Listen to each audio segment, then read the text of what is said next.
Magandang araw kaibigan! Tuloy po kayo sa Felicidad's Channel. Sa mga kwento ng buhay at pag-ibig na hinalukay sa natatagong baul ni Felicidad.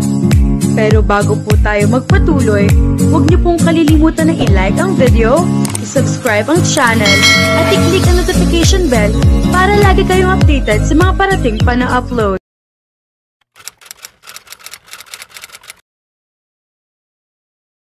Mahigit isang dekada nang nakalilipas at pinangahawakan pa rin ni Jonas ang pangakong binitawan sa kanyang ina. Kahit karamihan sa mga kaibigan ay nagkaroon na ng nobya at may nag-asawa na, ay hindi pa rin niya binibigyan interes ang pag-ibig. After all, masyado siyang busy sa buhay niya. Ngayon ay 30 taong gulang na siya. Hindi na siya ganoong kabata at kaabala para hindi isipin ang pakikipagrelasyon kagaya na lang na naging dahilan niya noong nag-aaral pa siya. Maraming taon ang ginugol niya para makapagtapos sa medicine. Naging napakahirap ng pinagdaanan niya. Palagi nakasuporta sa kanya si Dr. Elvira. Kapag nahihirapan siya sa isang subject, ay tinutulungan siya nito. Ito ang nagbibigay palagi sa kanya ng moral support. Pero noong nakaraang taon lang ay nagbago ang buhay nila nang masangkot ang mama niya sa isang malagim na car accident, dahilan para maging half-paralyzed ito. Hindi na makagalaw ang kanang bahagi ng katawan nito. Naging masakit para kay Jonas ang nangyari. Napakabait ng kanyang mama para ganoon ang sapitin. Masakit para sa kanya na makita ito sa isang hindi magandang kalagayan. Pero malakas ang kanyang ina sa kabila ng lahat. Sa kabila ng kalagayan, ay nanatili itong positibo. Kaya hindi nagtagal ay naging maayos din naman uli ang buhay ni Jonas kahit na hindi na tuluyang bumalik ang ina sa dati. Kahit halos kakatapos lang noon sa medical school ay hindi siya nahirapan. Financially ay wala naman siyang kahirapan na nararamdaman. Maraming ari-arian ng kanyang ina na siyang kinukuhanan nila ng source of income magpahanggang ngayon. Mga stocks ng hospital kung saan maraming investment si Dr. Elvira. Mga bahay bakasyunan sa iba't ibang bahagi ng Spain at pati na rin ang isang malaking hasyenda. Kahit hindi na magtrabaho ay kayang mabuhay ni Jonas na marangya, pero kahit ganoon ay hindi niya kailanman inisip iyon. Gusto niyang tuparin ang kanyang pangarap. Ganoon din ang pangarap para sa kanya ng kinikilalang ina. Ang tanging nahihirapan lang si Jonas ay dahil wala na ang nagbibigay ng moral support sa kanya. Nandoon pa rin naman ang kanyang mama, pero hindi na ito kagaya ng dati. Sa halip na si Dr. Elvira ang magpayo at sumuporta sa kanya, ay ganoon na siya sa ina. Surely, marami siyang kaibigan. May contact pa rin kasi siya sa mga dating kaibigan na sina Nimbus, Alaric, Riker, Easton at Vincent. Few years ago ay tinayo nila ang Childcare Group of Companies o CCG. Hindi man nakahawakan personally ni Jonas ang business, ay malaki ang nakukuha niya roon. Isa ito sa kilala at pinakamalaking kumpanya sa mundo.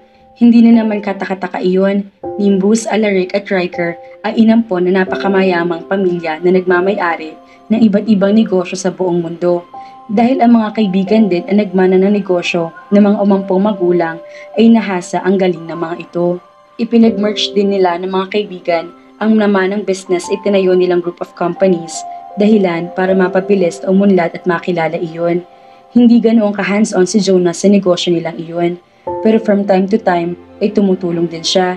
Mas gusto niyang ituon ng pansin sa pagiging doktor at kailangan din na manatili sa Spain para mabantayan ang ina kahit na may private nurse na naman ito. Gusto rin kasi niya na kahit papaano ay maging hands-on sa pangangalaga rito. Kagaya ni Blake at Easton, mas masasabing capitalist partner si Jonas sa CCG. Tangi ang mga kaibigan na sina Nimbus, Alaric at Riker ang hands-on sa kumpanya. Naiintindihan naman siya ng mga ito. Pero kahit may mga kaibigan, ay hindi pa rin madali para kay Jonas ang lahat. Hindi naman kasi palagi nasa tabi niya ang mga ito. Naiintindihan din niya na abala mga kaibigan. Pero gusto sana niya na mayroong isang tao na nasa tabi niya palagi para suportahan siya. Kung may girlfriend lang kasi sana siya, hindi pa rin kasi nakahanap ni Jonas ang kanyang the one. Gusto kasi niyang sunduin ang pangako sa ina na kapag nagkaroon ng nobya, iyong sigurado na. May mga nagugustuhan naman siyang babae, pero hindi rin nagtatagal ang mga pagkagusto niya sa mga ito. Hindi niya alam kung bakit. Gusto rin kasi niya maramdaman ang sinasabi nila na lumalakas ang tibok ng puso kapag nakikita at nakakausap ang isang babaeng minamahal, nasasabik na makasama ito, and the like. Gusto rin niya iyong tipo na kahit hindi sila madalas magkita ay tila ayos pa rin ang lahat. Pero sa kasamaang palad, madalas ay physically attracted lang si Jonas sa isang babae. Magaganda ang mga Spanish na babae, pero walang kahit sino ang nakapagpatagal ng interes niya. Hanggang ngayon, sa kabila ng pagiging Spanish citizen ni Jonas, ay hindi pa rin siya nakakalimot sa bansang sinilangan. Sa tuwina ay bumibisita siya roon bilang partner pa rin ng CCG at tingnan ng ilang sa investment sa kumpanya. Pero sa ngayon ay bumisita siya para tumulong sa foundation na itinayo ng CCG sa Pilipinas. Sa kabila ng pagiging matulungin, kailanman ay hindi siya humingi ng malaking kapalit. Masyado na siyang blessed na mayroon siyang mama sa katauhan ni Dr. Elvira sa buhay niya. Pero sa medical mission na pinuntahan nila ngayon, kasamang ilang tauhan ng foundation, ay naging napakabait sa kanya ng Diyos. Pinadalhan siya ng anghel. Anong pangalan niya? Hindi napigilan magtanong ni Jonas sa taong inatasang mamuno sa foundation. Madalas sa present siya sa mga ganitong malaking medical mission, pero ngayon lang niya nakita ang babaeng iyon. Oh, siya si Mindy. Bagong volunteer siya ng foundation. Napakabait na batang yan. Pagbibida ng directress ng foundation. Bata? Napakunot noo si Jonas. Mukhang bata ang babae, pero hindi akmang tawagin siya ng ganoon. Tumawa ang directress ng foundation. Dok, wag mo nang sabihin na may gusto ka sa kanya. Halos 10 taon ang bata niya sa inyo. 18 years old pa lang siya. Saka sobrang strict ng parents niyan. Madalas nga na sandali lang siyang tumutulong dahil pinauuwi na agad siya ng parents niya. A considerable age gap. Naisip ni Jonas na masama nga kung sakaling lapitan niya ang babae. Mahigit 1 dekada ang layo na agwat nilang dalawa. Malaking posibilidad na magkaroon ng komplikasyon kapag nakipagrelasyon siya. Kagaya ng sinasabi ng kanyang ina na iwasan niya. Pero pilitin man na iwasan ang babaeng tinatawag na si Mindy ay hindi niya maalis ang tingin dito. Magandang dalaga. Gusto niya ang may kahaba ang buhok nito, ang may pagkasingkit ng mga mata at matangos na ilong. Kapansin-pansin din ang dimple sa gilid ng mukha, pati na rin ang tila normal lang na pagkapula ng mga labi. Fair ang balat pero makinis. Simple lang itong manamit at napakapino ng mga kilos. Pero sa mga nakalipas na oras, ay hindi lang ang magandang itsura nito ang napansin ni Jonas. Iyon din ay ang tila napakagandang ugali ng dalaga. Sa loob ng ilang oras ay inobserbahan niya si Mindy. Napakabait nito sa mga tao, napakamatulungin. Lahat ng mga ginagawa ay bukal sa loob. Wala siya makitang pagbabalat kayo, kagaya na lang na madalas na nakikita sa mga volunteer ng iba't ibang medical mission. Palagi rin itong nakangiti. At kahit may ilan sa mga pasyente na nakakadiri ang sakit, ay wala siya nakikitang kahit anong masamang reaksyon mula kay Mindy. It seemed like she put a pure heart. Mag-aalas 4 ng hapon nang matapos ang medical mission. Sa pagkatapos niyon ay nag-alay sila ng dasal. Ang pinuno ng foundation ang nag-lead ng dasal. Kakasimula pa lang nito nang may marinig si Jonas na kung ano bumagsak kaya na-distract siya. Napatingin si Jonas sa direksyon ni Mindy at nakita bumagsak ang cellphone nito. Napansin niyang natuliro ang dalaga pero hindi kumibo para kunin ang cellphone. Sa halip, ipinilit nito na mag-concentrate sa dasal. Ipinapakita ni Mindy na mas mahal pa rito ang Diyos kaysa sa kung ano man na nasisirang pagmamayari.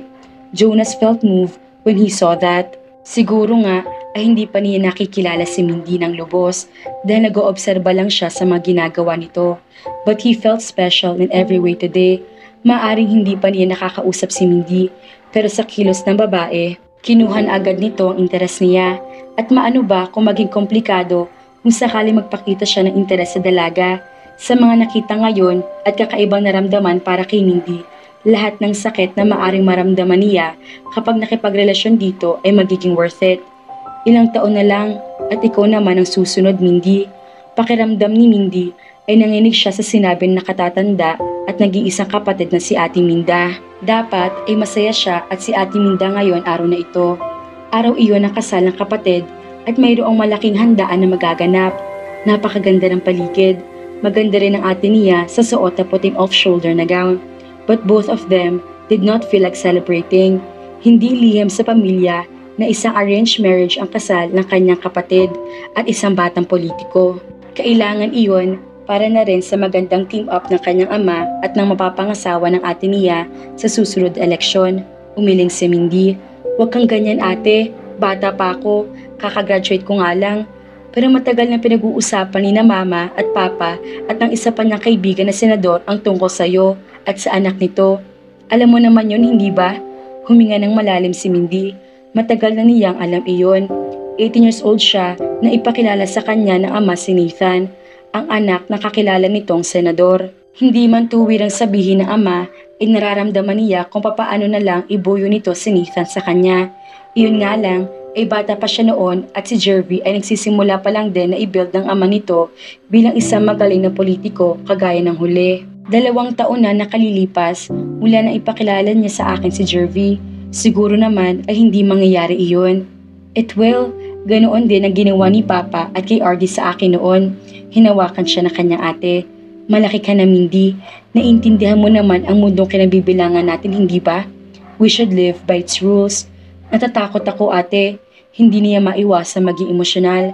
Galing si Mindy sa isang political family. Kilala ang pamilya nila bilang isa sa magagaling na politiko sa Pilipinas hanggang sa may nangyaring eskandalo halos 2 dekada na nakalilipas. Nasangkot sa isang malaking kaso ng graft and corruption ang lolo niya dahilan para masira ang pangalan nila sa mga tao.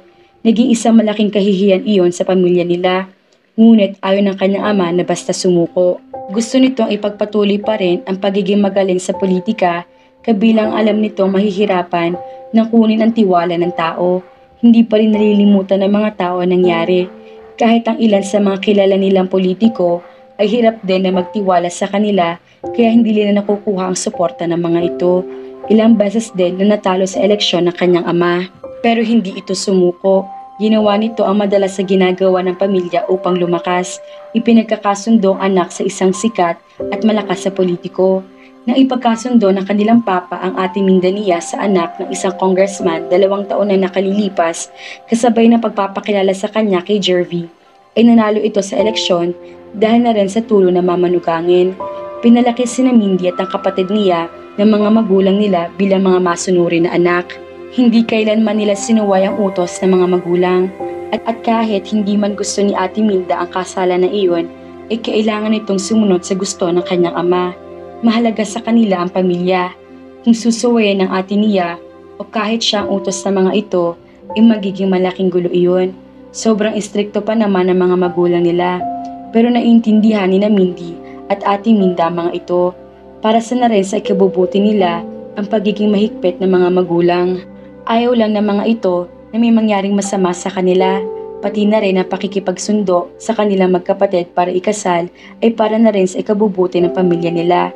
Pero sa kabila ng lahat ay hindi maiwasang matakot ni Mindy. Kung mangyayari kasi iyon ay parang tinanggalan na rin siya ng kalayaan.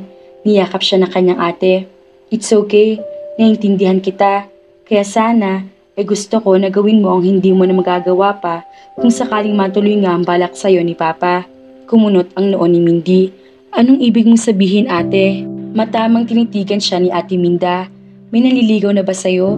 Bahagya na panganga si Mindy sa tanong ng kapatid pagkatapos ay namula ang mga pisngi. May mangilan-ngilan na nagpaparamdam sa kanya sa university na pinapasukan. Pero dahil hindi naman tuwiran na sabihin sa mga ito na hindi pwede ay madali naman iyon maramdaman. Dahil iyon sa klase ng pagtrato sa kanya ng mga magulang na nakikita ng mga maniligaw niya. Hindi kasi siya kagaya ng isang normal na college student na nakakayang gumala kasama ang mga kaklase ng mga ito nang basta-basta na lang. Hatid sundo si Mindy sa university at hindi pinapayagan na mag-overnight man lang sa mga kaklase kahit schoolworks pa ang dahilan. Alam ng mga ito nagstrikto ang mga magulang niya kaya naman wala magtangka na lumapit sa kanya. Ate, alam mo naman na tumango ito, naintindihan ko. Pero kahit isa ba, wala nagtangka na sirain ng mga rules. Ang naglakas ng loob sa kabila ng pagtrato sa iyo ng mga magulang natin. Saka wala ka rin ba ni isa sa nagustuhan na naging crush? Hindi na kailangan ni Mindy na mag-isip pa ng matagal para may isang lalaki na pumasok sa hindi pa rin ito sumusuko sa kanya. Malakas ang loob ng lalaking iyon dahil sa kabila na nakalipas sa 2 taon ay hindi pa rin ito sumusuko sa kanya. Pero alam niyang dahil iyon sa hindi pa nito kilala kung sino talaga siya. Nakakaramdam din siya ng kakaiba rito. Masasabing crush niya to. Well, karamihan naman yata ng kilala niya ay nagkakagusto sa lalaki. Napakabait nito. Isang Prince Charming kung ituri ng mga tao at mayaman. Pero bata pa siya, ayaw rin niyang i-entertain ang ganoong klase ng damdamin. Lalo na at alam na wala rin naman silang kinabukasan sa hinaharap. Hinawakan siya ni Ate Minda. Maaring taon pang itagal bago kay pagkasundo ni Daddy Mindy. Marami ka pang oras, huwag mong sayangin ang mga iyon. Magpakasaya ka, pilitin mong gumawa ng mga alaala. Dahil kapag dumating ng oras mo, hindi mo na magagawa pa ang mga iyon. Pero maari ko na bang gawin iyon? Madalas ay bantay sarado ako kina mama at papa. Kumindat sa kanyang kapatid. Kaya mo yun, just learn how to be discreet. Talaga mapaglaro ang tadhana, Mga ka-felisidad, biruin mo, ayaw na ayaw makatagpo ni Jonas ng babaeng komplikado. Pero si Mindy na nakapuko ng kanyang atensyon ay galing pala sa pamilya na wala din kalayaan sa pag-ibig. Hay nako, gagawa kaya ng paraan si Jonas na makipaglapit kay Mindy? Paano na kapag nalaman niya na si Mindy ay hindi pwede na maging kanya? Abangan!